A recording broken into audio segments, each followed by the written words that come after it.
Welcome to another edition of the Fans Week podcast. Also on medium waves 1575 kHz. From Paris, I am Jessica Carter Wilson. Bank of France confirms the French economy is now legally immune to reality and math. By Jessica Carter Wilson for fansweek.org in Paris, March 26, 2026.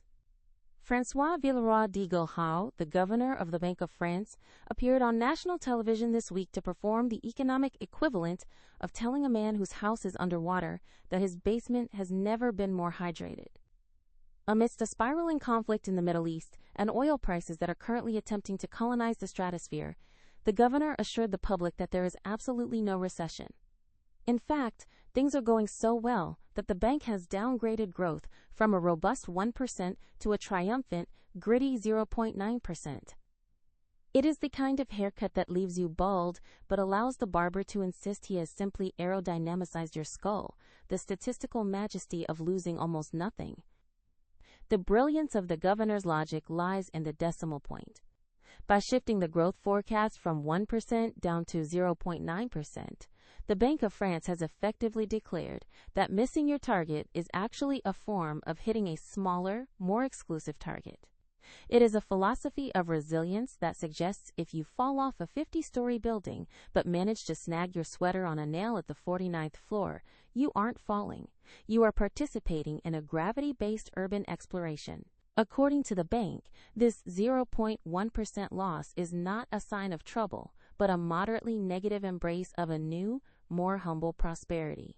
We have moved past the primitive shocks of 1973, said Jean-Pierre L'Optimiste, a senior vice president of statistical manifestation at the bank. Back then, a price hike was a crisis.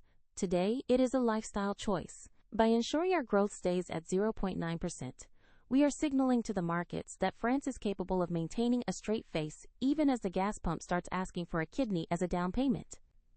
If we reach 0.1% growth, we will simply rename it concentrated success, the three-scenario safety net for universal correctness. To handle the current global uncertainty, the bank has deployed a masterstroke of bureaucratic survival, the triple scenario. Under this system, the bank creates three different versions of the future, ensuring that no matter what actually happens, from a mild market correction to the literal heat death of the universe, an official at the bank can point to a spreadsheet and say they saw it coming. It is the economic version of betting on every horse in the race and then claiming you are a visionary when one of them crosses the line. Even if the war lasts a century, the governor remains confident that the French system is durable, mostly because he has already pre-calculated the survival rate of 2028, based on a diet of pure optimism and high-yield bonds. The true secret weapon, however, is France's nuclear fleet. The governor noted that France's inflation is lower than the European average because our electricity is generated by splitting atoms rather than burning things we have to buy from people who hate us. This creates a delightful competitive advantage. While the rest of Europe drowns in a sea of red ink, France is merely treading water in a slightly shallower pool. We are winning the race to be the last person to notice the floor has vanished, the permanent victory of the positive trend. In the end, the governor's message is clear.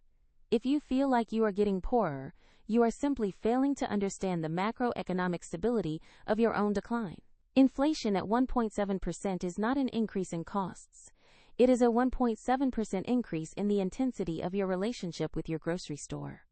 As we look toward 2027 and 2028, the Bank of France promises continued growth, provided we all agree that zero is technically a very round and supportive number.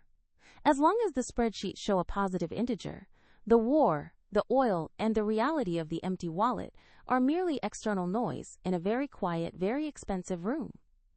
That is all from today. From Paris, I am Jessica Carter Wilson.